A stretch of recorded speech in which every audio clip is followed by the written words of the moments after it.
사탄은 예리한 신학자다. 여러분, 종교개혁자 칼빈의 말입니다. 그러니까 여러분, 신학을 한다고 해서, 하나님의 말씀을 많이 안다고 해서 우리가 사람을 살리고 또 사람을 위로하고 그런 것 아니라는 거죠. 여러분, 우리가 조금 알고 있는 하나님의 말씀이 오히려 여러분 때때로는 다른 사람을 정죄하고 또 핍박하고 또 다른 사람을 공격할 수도 있다는 겁니다. 여러분, 마태복음에 보면 예수님이 공생애 사역 시작하면서 마귀에게 시험을 받으시죠. 40일 금식하신 뒤에. 근데 여러분, 마귀가 나타나서 예수님을 시험하는데 뭘 가지고 예수님을 공격합니까? 말씀을 가지고 와가지고, 하나님 말씀을 가지고 와서 예수님께, 그것도 다른 사람이 아니고 예수님께 공격을 하더라는 거죠. 근데 여러분, 예수님은 또 이 마귀의 시험을 무엇으로 이기셨습니까? 하나님의 말씀으로 이겼다는 거죠.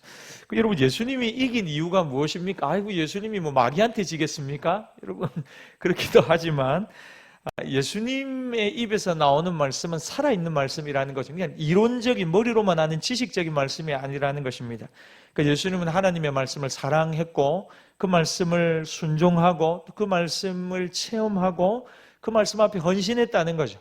그러니까 이 마귀가 하는 그냥 아는 것에 불과한 것이 여러분, 예수님을 이길 수 없더라 하는 것입니다. 예수님의 말씀에 파워가 있습니다. 여러분, 우리는 지난 시간에 영혼의 괴로움에 대해서 우리 욥기를 살펴봤습니다. 욥이 정말 기가 막힌 고난을 만나 죽기를 원합니다. 근데 정작 죽음이 자기 앞에 가까이 왔다고 느끼는 순간 엄청난 두려움을 느꼈습니다. 그걸 영혼의 괴로움이라고 말씀드렸습니다. 왜 그렇습니까? 세상이 전부인 양 정신없이 바쁘게 살아왔거든요. 앞만 보고. 그런데 이제 정말 하나님 앞에 설 때가 된 것 같아요. 그래서 하나님 앞에 설날을 생각을 하니까 자기 인생을 되돌아보는 거죠. 그러니까 내가 하나님 앞에 설 준비가 아직 안 되어 있더라는 것입니다. 여러분, 우리가 이렇게 정신없이 살다가 인생이 끝나면 안 되기 때문에 하나님은 때때로 우리로 죽음을 직면하게 하실 때가 있습니다. 그래서 뭘 주십니까? 영혼의 두려움을 주시는 겁니다. 그래서 하나님을 만날 준비를 하게 해주는 거죠. 후회 없는 인생을 살아라. 인생은 단 한 번인데, 그래서 영혼의 두려움, 때로는 사건과 사고를 통해서 새로운 각도로 인생을 살도록 어떤 계기를 하나님이 우리에게 주실 때가 있다는 것입니다. 여러분, 오늘은 욥의 말을 듣고 이 두 번째 친구가 이제 욥에게 하는 말입니다. 첫 번째 친구는 엘리바스였죠. 그러니까 여러분, 욥이 한 친구와 이야기를 하고, 엘리바스와, 이제는 두 번째 친구가 욥에게 와서 이제 대화를 하는 것입니다. 이제 두 번째 친구 빌닷이 오늘 8장에 등장합니다. 이 빌닷은 욥과 이 엘리바스의 대화를 들으면서 마음속으로 화가 났습니다. 왜냐하면 엘리바스의 말이 사실이고 정확한데 욥이 그 말에 수긍하지 않더라는 거죠. 죄 때문에 분명히 욥이 고난을 당하고 있고 지금 고통이 왔으면 빨리 회개해야지 왜 하나님 탓을 자꾸 하느냐는 거죠. 그래서 더 이상 참지 못하고 이 빌닷이 이 말 속에 끼어들게 됩니다. 엘리바스는 가만히 보면 성경을 예의를 갖추면서 욥에게 접근을 합니다. 권면을 합니다. 그런데 오늘 본문의 빌닷은 성격도 급하고 아주 말도 거칩니다. 그래서 단도직입적으로 뭐라고 말하냐면, 욥, 너는 죄인이야 라고 시작을 합니다. 그게 8장 2절인데 우리 같이 한번 읽겠습니다. 시작. 내가 어느 때까지 이런 말을 하겠으며 어느 때까지 내 입의 말이 거센 바람과 같겠느냐. 그러니까 여러분, 네가 언제까지 이런 말을 하겠느냐. 우리가 고난 중에 있는 너를 사랑하는 마음으로 와서 권면하면서 해결책을 제시하는데 문제의 원인은 너의 죄고 네가 죄인이기 때문이고, 그런데 네가 자꾸만 죄가 없다고 하면 우리가 하는 말은 다 뭐가 되냐면 헛소리가 된다. 지금 이런 이야기를 하는 거죠. 그러면서 욥, 지금 네 입에서 나오는 말은 이전에 거센 바람과 같다 하는 거죠. 거센 바람과 같다. 여러분, 이전 번역본을 보면 뭐라고 되냐면 광풍과 같다. 네 입에서 광풍이 나오고 있다. 이 말은 뭐냐면 이 미칠 광자 써가지고 바람풍 써가지고 이게 좀 잘 번역이 되어 있는데 우리가 속된 말로 하면 뭐냐면 네가 하는 말은 미친 소리 같다. 이렇게 이야기하는 것입니다.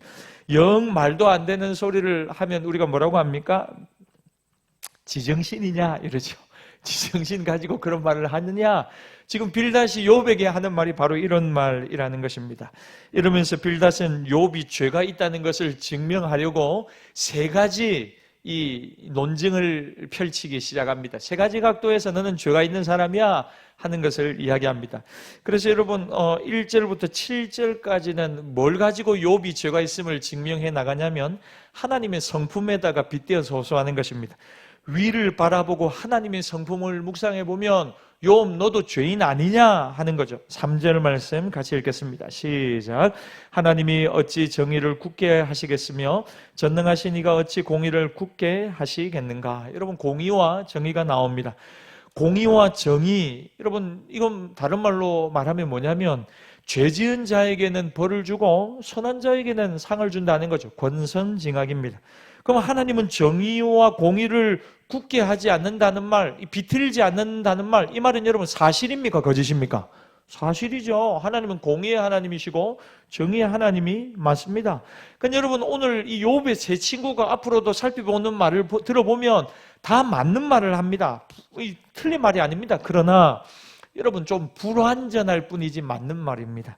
여러분 이제 이 빌닷의 공식에 의하면 욥이 지금 고난받는 이유는 딱 하나입니다. 죄 때문이죠.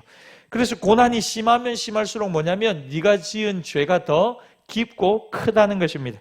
그래서 빌닷은 이 공식을 가지고 욥의 불행을 해석하기 시작합니다. 특별히 자녀의 죽음에 대해서 이야기를 하는데 4절을 같이 보겠습니다. 시작. 네 자녀들이 주께 죄를 지었으므로 주께서 그들을 그 죄에 버려두셨나니. 여러분 욥의 자녀가 10명이나 있었는데 이 10명의 자녀가 한날 한시에 다 몰살을 당해버렸습니다. 그러니까 여러분 지금 빌닷이 하는 말은 이겁니다. 네 자녀들이 순식간에 한순간에 다 죽어버렸지. 거기에 대해서 한번 말해보자. 10명의 자녀가 한꺼번에, 그것도 한두 명이 아니고 다 한꺼번에 죽었다. 그 이유가 뭐냐? 그들이 죄인이었기 때문이다. 네가 알지 못하는 숨은 죄가 너희 아이들에게 다 있었다. 한꺼번에 10명이 죽는 거 어디서 들어본 적도 없는데 그런 걸로 한번 생각해 보면 얼마나 많은 죄가, 무서운 죄가, 숨은 죄가 있었겠느냐. 자식 10명을 한꺼번에 잃어버린 애비가 욥인 넌데 무슨 낯짝이 있어서 죄가 없다고 지금 버티고 떠들고 있느냐 하는 거죠. 너는 죄가 없다고 하는데 만약 하나님이 죄 없는 너를 고난 주셨다면 하나님이 불의하다는 것 아니냐. 그러나 하나님은 불의와 공의를 굳게 하시는 분이 아니다. 여러분 이렇게 하면서 정말 빌닷이 무서운 이야기를 지금 계속 쏟아붓는 겁니다. 욥한테. 하나님을 자기의 틀로 바라보고 있어요. 빌닷이. 그리고 다른 사람의 고난을 또 어떻게 다른 사람 입장이 아니고 자기의 이 좁은 틀을 가지고 다른 사람을 다 정죄하기 시작하는 겁니다. 여러분 우리가 빨간색 안경을 끼면 세상이 온통 빨갛게 보입니다. 다른 사람도 빨갛게 보입니다. 근데 여러분 실상은 무엇입니까? 자기 눈에만 그것이 더 씌어져 있다라 하는 것입니다. 이 빌닷이라는 사람은 자기의 틀로 욥의 고난을 바라보고 있습니다. 그래서 여러분 지금 욥에게 얼마나 무서운 말을 하고 상처를 후벼 파는 말을 하고 있는지 모릅니다. 자기 틀로 특별히 여러분 우리가 다른 사람의 자녀에 대해서 이야기하는 거 참 조심스럽잖아요. 왜냐하면 본인도 마음이 아프지만 그 자녀들에 대해서 무언가를 이야기할 때 더 큰 상처가 그 부모에게 주어진다는 거죠. 그러니까 지금 이 빌닷이 욥의 마음을 얼마나 지금 후벼 파고 있는지 모릅니다. 자기 틀로 욥의 자녀의 죽음을 해석한 빌닷이 5절과 6절에서 또 이렇게 이야기합니다. 우리 5절과 6절도 읽겠습니다. 시작. 내가 만일 하나님을 찾으며 전능하신 이에게 간구하고 또 청결하고 정직하면 반드시 너를 돌보시고 평안하게 하실 것이라. 여러분 뭐라고 합니까? 네가 정말 이런 고난 중에 해야 될 일은 다른 거 아니다. 하나님을 찾고 간구하고 열심히 기도하고 정직해지면 하나님이 너를 평안하게 해주시고 이렇게 다시 주실 것이다. 그리고 나서 빌닷이 아주 유명한 말을 하는데 여러분 좋아하는 말인데 우리 7절 말씀도 같이 한번 읽겠습니다. 7절입니다. 시작. 내 시작은 미약하였으나 내 나중은 심히 창대하리라. 여러분 이 말씀 구절은 누가 좋아하죠? 사업하는 분들이 특히 좋아하는 말씀이죠. 처음에는 초라하게 시작했지만 시간 지나고 나면 아주 창대해지고 커지게 될 것이다. 사업이 번창할 것이다. 뭐 이렇게 해석하는데 오늘 본문에는 그런 뜻으로 사용된 문장이 아닙니다. 다른 말로 하면 죄 가운데 있으면 다 망하는 거다. 그러나 회개하고 돌아오면 처음에는 어려웠지만 나중에는 하나님이 회복시켜 주시는 것이다. 이런 문맥에서 오늘 7절이 등장하는 것입니다. 그러니까 여러분 이제 욥을 향해서 빌닷이 가지고 온 건 뭡니까? 야, 하나님의 성품을 빗대서 너도 죄인일 뿐이다. 그 죄의 결과다. 그런데 욥이 어떻게 하냐면 수긍을 하지 않는 것입니다. 그러자 이제 빌닷이 두 번째 증거를 제시하는데 8절에서부터 10절까지의 말씀인데 우리 8절 말씀만 같이 읽겠습니다. 시작. 청하건대 너는 옛 시대 사람에게 물으며 조상들이 터득한 일을 배울지어다. 이제 두 번째로 욥이 죄인이라는 것을 어떻게 증명해 나가냐면 옛 사람들의 지혜와 가르침을 한번 생각해 보라는 겁니다. 그러면서 빌닷은 옛 사람들의 가르침의 내용이 뭔지를 요약해 줍니다. 여러분 옛 사람들의 가르침의 내용이 뭐냐면 전통지혜인데 지난주에도 제가 말씀드렸듯이 권선징악, 인과응보. 잘하면 상 받고 못하면 벌 받는다는 거죠. 그게 여러분 인류의 축적된 지혜의 결집이라는 것입니다. 8절에 우리는 옛사람들보다 지혜롭지 못하다. 9절에 우리의 일생은 너무나 짧아서 아무도 지식의 깊이를 깨닫지 못한다. 그래서 축적된 우리 조상들의 이 지혜가 우리 개인의 지혜보다는 훨씬 뛰어난 것이다. 그러면서 10절에 보면 인류의 축적된 지혜는 무엇을 말하고 있느냐? 죄의 결과가 바로 고난이고 징계고 벌이라는 것입니다. 그러므로 두 번째로 옛사람의 지혜를 살펴봐도 너는 죄인임이 분명하다. 왜냐하면 네가 지금 만난 고통과 고난은 예사로운 게 아니라는 거죠. 네가 죄를 많이 지었기 때문에 결국은 이런 고통과 고난 가운데 있다. 그래서 여러분 한번 정리를 해봐요. 위를 봐도 너는 죄인이다. 뒤를 돌아봐도 너는 죄인이다. 여기에 대해서도 욥이 인정하지 않습니다. 그러자 빌닷이 세 번째 증거를 대는데 그게 11절부터 19절까지 나오는데 뭘 가지고 또 너는 죄인이라고 이야기하냐면 대자연을 한번 살펴봐라 하면서 이야기하는 겁니다. 11절 말씀만 같이 보겠습니다. 시작. 왕골이 진펀 아닌 데서 크게 자라겠으며 갈대가 물 없는 데서 크게 자라나겠느냐. 여러분 왕골과 갈대라고 하는 식물은 물이 있는 데서만 자라는 식물입니다. 그런데 이런 식물들을 물 없는 데다가 심을 수 있습니다. 그런데 심으면 어떻게 되냐면 처음에는 좀 살아납니다. 왜냐하면 이전에 머금고 있던 물기가 있기 때문에. 그래서 조금씩 자라나고 잎도 나는 것 같습니다. 그러나 결국은 어떻게 됩니까? 뿌리를 내릴 수가 없다는 거죠. 그럼 어떻게 됩니까? 자라지 못하고 결국은 시들어 말라버리고 뽑히고 만다는 겁니다. 대자연의 이치가 그렇듯이 너도 마찬가지라는 거죠. 너 옛날에 동방의 의인이라고 했지, 잘 나갔지, 돈 좀 있었지, 자녀들도 많았지, 형통하고 존경받고 다른 사람들이 너의 신앙을 칭송했지. 그런데 지금은 어떠냐? 쫄딱 망했지 않느냐? 잘 나가다가 쫄딱 망했다. 그 이유가 무엇이냐? 왕골과 갈대처럼 이 처음에는 잘 나고 잎도 나고 되는 것 같지만 결국에는 뿌리가 없기 때문에 말라 시들어 뽑히듯이 네 삶도 마찬가지로 네 안에 죄가 많기 때문에 처음에는 잘 되는 것 같이 보여도 결국에는 망하고 만 것이다. 어떤 죄가 있다고 합니까? 13절 말씀 한번 읽어보겠습니다. 시작. 하나님을 잊어버리는 자의 길은 무너지리니. 여러분 네가 하나님을 잊었다는 겁니다. 빌닷이 지금 욥에게 하는 말은 네가 잘 되고 또 무언가를 갖추고 이루고 나니까 하나님을 잊어버렸다. 저속한 길, 잘못된 길로 네가 빠져들었다는 거죠. 여러분 이제 또 한 번 더 정리를 해요. 위를 보며 하나님의 성품 봐도 욥 너는 죄인이고, 뒤를 돌아보면서 과거 인류의 지혜를 빗대어서 봐도 너는 죄인이고, 대자연의 원칙을 살펴봐도 너는 죄인임이 분명하다. 그러니까 무슨 이야기를 하든지 결론은 뭐냐면 답은 정해져 있는 거죠. 너는 죄인이다. 그 이야기를 지금 하는 겁니다. 그러면서 결론으로 쐐기를 박는데 22절입니다. 우리 22절 말씀 읽겠습니다. 시작. 너를 미워하는 자는 부끄러움을 당할 것이라. 악인의 장막은 없어지리라. 여러분 무서운 이야기를 마지막으로 또 마무리를 하죠. 악인의 장막은 없어지는 법이다. 그 다른 말로 뭡니까? 욥, 네 가문과 한마디로 네 집구석은 지금 쫄딱 망해버렸다. 사라지는 거 당연하다. 왜 그러냐? 22절 결론에 네가 악인이기 때문이다. 네가 하나님을 잊어버리고 저속한 길로 갔고 죄인의 길로 갔고 하나님 앞에 큰 숨은 죄악이 있기 때문에 네 가문이 망해버린 것이다. 사랑하는 여러분, 하나님은 공의의 하나님이시죠.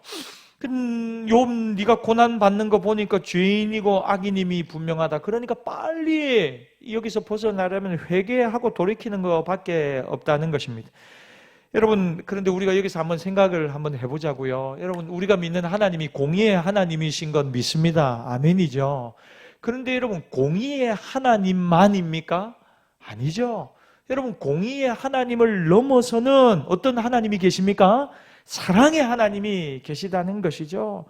여러분, 만약에 하나님이 공의의 하나님만이라면 여러분이 고난을 만났습니다. 환난을 만났습니다. 하나님 앞에 나올 수 있겠습니까? 못 나오죠. 왜? 여러분이 만난 환난과 고통의 원인은 무엇입니까? 공의의 하나님 앞에 딱 갖다 들이대면 여러분의 죄 때문이죠. 맞는 말이죠. 여러분 죄인이잖아요. 저도 그러고. 그러니까 공의의 하나님 앞에 서면 누구나 어떻게 됩니까? 그 죄 앞에 엎드러질 수밖에, 망할 수밖에 없다는 것입니다. 하나님께 빨리 나와서 문제를 해결할 방법은 도무지 찾을 수 없습니다. 고난을 만나면 두렵고 무섭고 하나님이 오히려 더 무섭습니다. 그래서 낙담해서 하나님을 떠나버리고 피해버리는 것입니다. 그러니까 여러분, 지금 욥의 세 친구들이 범하고 있는 잘못은 뭐냐면 하나님의 개념을 굉장히 좁게 하고 축소시키고 때로는 왜곡시켜버리는 겁니다. 하나님이 그런 분이 아닌데도 하나님은 그런 분이야 하고 그것도 고난당하고 다 죽어가는 욥한테 와서 막 찌르고 쑤시고 자르고 썰어버리고 지금 이러고 있는 것입니다. 여러분, 고난당하는 자에게 하나님의 이미지가 축소되고 왜곡되면 어떻게 됩니까? 하나님께 가까이 가기가 싫습니다. 그 결국은 어떻게 될까요? 하나님과 멀어지고 교회를 떠나버리고 맙니다. 여러분, 이건 진짜 있었던 일인데 어떤 한 아이가 있었습니다. 너무 강아지를 좋아했습니다. 그래서 집에서 강아지를 기르고 있었는데 너무 예뻐합니다. 근데 어느 날 집 앞으로 나가서 산책을 하면서 강아지랑 이리저리 노는데 갑자기 막 큰 차가 튀어나오더니만 강아지를 탁 치어가지고 부딪혀서 강아지가 그 자리에서 즉사해버렸습니다. 이 아이가 너무 큰 충격을 받은 겁니다. 그래서 그 다음 주일날 예배당에 갔습니다. 교회 가서 교회 주일학교 선생님을 만나서 이야기합니다. 선생님, 내 사랑하는 강아지가 이번 주에 차에 부딪혀서 죽어버렸어요. 엉엉 하고 울면서 이야기를 합니다. 그 선생님이 갑자기 뭐라고 이야기를 하냐면, 누구야, 강아지가 괜히 죽었겠니? 하나님이 죽이신 거지. 모든 일의 섭리는 하나님께 있는 거다 라고 이야기를 한 겁니다. 여러분, 우리 주일학교 선생님은 아무도 이런 분이 없는 것 제가 믿습니다. 여러분, 이 아이는 그 말을 듣고 마음속에 결심을 딱 해버립니다. 이제 절대로 교회 가나 봐라. 어떻게 그렇게 하나님이 그러실 수가 있는고? 하나님 얼마나 잔인하게 내가 좋아하는 예쁜 강아지를 죽일 수 있는가? 나는 그런 잔인한 하나님 싫어. 나 절대 이제 교회 안 갈 거야 생각했다는 거죠. 여러분, 이 선생님의 말이 원리적으로는 맞습니다. 모든 일의 섭리는 하나님의 손 안에서 이루어지는 겁니다. 그러나 여러분, 그때는 그렇게 이야기하면 안 되죠. 여러분, 실제로 이 이야기는 어떤 우리 기독교계의 많은 일들을 감당한 분이 자신의 어린 시절을 빗대어 이야기했던 이야기입니다. 내가 왜 교회를 젊은 시절 떠났는가? 하나님에 대해서 서운한 마음이 있었다는 거죠. 내가 정말 사랑한 일을 하나님께서 데려가셨다는 겁니다. 내가 사랑하는 일을 하나님 왜 데려가셨느냐? 하나님 왜 이렇게 고통스러운 일을 주셨느냐? 그래서 나 하나님 너무 미워서 젊은 시절 하나님을 떠나버렸다는 거죠. 그런데 이 노년이 되어서 시간이 지나서 그 하나님을 내가 다 이해할 수는 없지만 하나님을 신뢰하는 믿음 안에 다시 나오고 은혜 받아서 다시 나왔는데, 그런데 가만히 보니까 내 주변에 이러한 상처를 받고 교회를 떠나고 하나님을 멀리하는 이가 세상 속에 너무나 많이 있다라는 것입니다. 이 슬퍼하는 아이에게 여러분, 우리가 어떻게 말해야 됩니까? 누구야, 마음이 많이 슬프지, 힘들지. 하나님도 네 마음을 알고 계신다. 그리고 하나님은 너를 정말 사랑하신다. 무슨 이유에서 그러한 일이 일어난 것 잘 알 수는 없지만 우리가, 그러나 선생님이 너를 위해 기도해 줄게. 여러분, 이렇게 하면 되거든요. 그러니까 여러분, 인과 응보 교리를 뒤집어 버리면 어떻게 되냐면요, 율법주의가 되는 겁니다. 그 결과가 뭡니까? 너는 죄인이라는 겁니다. 왜 그런 일이 일어납니까? 딱 한 가지 이유밖에 없습니다. 네가 죄가 많아서 그렇다. 여러분, 우리 예수 안 믿는 분들 마음에도 그런 마음들이 많습니다. 아이고, 내가 죄가 많아서 그렇지. 그렇게 생각하는 분들이 많다는 거죠. 내가 고난 중에 있고 어려운 일을 만났을 때 여러분의 마음속에 혹여나 과거에 잘못한 일이 생각이 나거든 회개하면 됩니다. 여러분, 그건 나쁜 것이 아닙니다. 스스로 뉘우치고 회개하는 것, 하나님 앞에 결심하고 결단하는 것 좋은 일입니다. 그러나 다른 이의 고난을 보면서 저 사람이 저렇게 고생하는 걸 보니까 정말 저 사람 죄를 많이 지었구나, 숨겨놓은 죄가 많구나, 이렇게 판단하고 정죄하면 안 된다는 겁니다. 우리 주변에 코로나 걸린 사람이 없지만 아직 제 주변에는 코로나 걸린 사람이 있으면 저 봐라 저래 그래 평소에 저래 행실이 똑바르지 않고 그래 저래 주일 예배도 한 번씩 빠져먹고 그러더만 아이고 잘 됐다. 여러분 그러면 안 된다는 거죠. 여러분 잘 한번 생각을 해보십시오. 내가 죄 때문에 고난을 받고 있다면 여러분 형통할 때 있었죠. 여러분 형통할 때는 그럼 여러분들이 100% 의로우셨나요? 여러분들의 죄 때문에 고난받고 있다면 여러분 형통할 때는 100% 의로웠기 때문에 그러면 형통했던 겁니까? 다른 말로 하면 여러분 이렇게 생각하는 분들 많으세요. 신앙생활 하면서 한 주일 동안 새벽 기도 나오고 하루에 성경 10장씩 보고 기도 1시간씩 하면 뭔가 좀 하나님이 주시는 좋은 일과 선물이 기대가 되는 거예요. 근데 또 일주일 동안 새벽 기도 하루도 못 오고 기도도 하루에 10분도 못하고 말씀 암송도 못하고 11조도 좀 삥땅 치고 하면 자꾸만 뭐가 두려운 거예요. 불안한 거예요. 하나님이 나를 치시지는 않을까. 그러다가 가볍게 어떤 교통사고가 탁 났어요. 그럼 제일 먼저 떠오르는 게 뭐냐면 야 역시 하나님은 철두철미하시구나. 정확하시구나. 정확하게 나를 치시는구나. 여러분 만약에 그런 하나님이라면 어째 겁이 나가지고 신앙생활을 할 수 있겠습니까? 그러니까 여러분 고통을 바라보면서 원인을 자꾸만 자기의 틀로 해석하고 다른 사람 비난하는 것은 율법주의가 되는 것이고 고난받는 자의 가슴에 비수를 꼽는 일임을 우리가 깨달아야 합니다. 여러분 하나님은 공의의 하나님 맞습니다. 그러나 공의의 하나님을 넘어서시죠. 하나님은 또한 사랑의 하나님이십니다. 그러니까 고난받는 사람이 반드시 생각해야 될 것은 뭐냐면 공의의 하나님만 자꾸 생각하면 무섭고 두렵고 낙심하고 하나님 피하고 싶다는 거예요. 왜? 하나님 앞에 고개도 못 들겠거든요. 나가지도 못하겠어요. 그러나 여러분 하나님은 사랑의 하나님이세요. 우리의 모든 약함을 뒤덮을 만큼 하나님의 사랑은 끝이 없고 영원하심을 믿으시기 바랍니다. 영국의 실라 캐실이라는 유명한 의사가 있습니다. 이분이 칠레에 반정부 인사를 치료해 줬습니다. 그것 때문에 칠레 정부에 체포되어서 많은 극심한 고문을 받습니다. 그러고는 마침내 영국의 외교 정책으로 본국으로 귀국하게 되었습니다. 자기가 고문받고 여러 가지 불합리한 상황 속에서도 어려운 사람들을 도와줬던 것들을 많은 사람들 앞에서 강연하고 이야기하는데 내용이 이렇습니다. 우리가 삶의 온갖 도전에 부딪히기 위해서 삶의 온갖 고난 속에서도 넉넉하게 이기기 위해서 정말 필요한 것은 하나님에 대한 올바른 개념입니다. 특별히 고난 가운데, 고통 가운데 있을 때는 더욱 그렇습니다. 고난을 겪을 때 우리는 무력감에 빠지고 삶은 엉망이 됩니다. 그리고 하나님은 무엇을 지금 하고 계신지 이해하지 못하게 됩니다. 그런 상황에서 하나님에 대한 올바른 개념을 갖는 것은 거기서 빠져나오는데 대단히 중요한 것입니다. 이렇게 이야기했습니다. 고난 속에서 예수 믿는 사람의 눈에 뭐가 보여야 되느냐? 고난 속에서 하나님의 사랑이 발견되어야 합니다. 내가 비록 고난 중에 있지만 이것도 하나님의 사랑 안에서 이루어지는 일이다. 그리고 이 고난 속에 하나님의 깊은 뜻이 있음을 나는 믿는다. 그래서 여러분 이 고난을 넉넉히 이겨낼 수 있습니다. 그러니까 여러분 고난 속에는 미래적인 의미가 숨어 있다는 것 제가 말씀드렸죠. 미래적인 의미가 있습니다. 아직은 나타나지 않았습니다. 그러나 이 고난을 한 걸음 한 걸음 걸어가고 통과할 때 하나님의 섭리가 이루어지고 하나님의 높은 뜻을 우리는 발견할 수 있다는 것입니다. 그러니까 여러분 욥의 친구들은 하나님을 아주 단순하게 공식화해서 이야기하고 있습니다. 하나님을 축소시키고 하나님을 공의의 하나님으로만 하나님의 크고 위대하고 놀라운 사랑을 경험하거나 체험하거나 알지 못하고 있는 것입니다. 여러분 우리가 고난당하고 있을 때 내가 하나님의 저주와 벌을 받고 있다고 여기면 낙담하고 쓰러지게 되어 있습니다. 그러나 이 고난도 하나님의 큰 사랑 안에 있는 잠시간의 시간이고 이 고난을 통해서 하나님은 내 삶에 더 많은 아름다운 역사를 이루어 가실 것이다. 여러분 이 사실을 우리가 믿음으로 고백하고 이겨낼 수 있기를 바랍니다. 고난이 없으면 좋죠. 그 고난이 욕과 같은 그러나 우리의 삶에 고난이 있다면 이유가 있고 목적이 있고 하나님의 더 높은 섭리와 부르심이 있다는 것입니다. 말씀을 정리합시다. 내가 형통할 때도 하나님의 은혜와 사랑 가운데 살아왔음을 믿는다면 마찬가지로 고난 중에 있을 때라도 하나님의 은혜와 사랑 가운데 있음을 기억하라는 것입니다.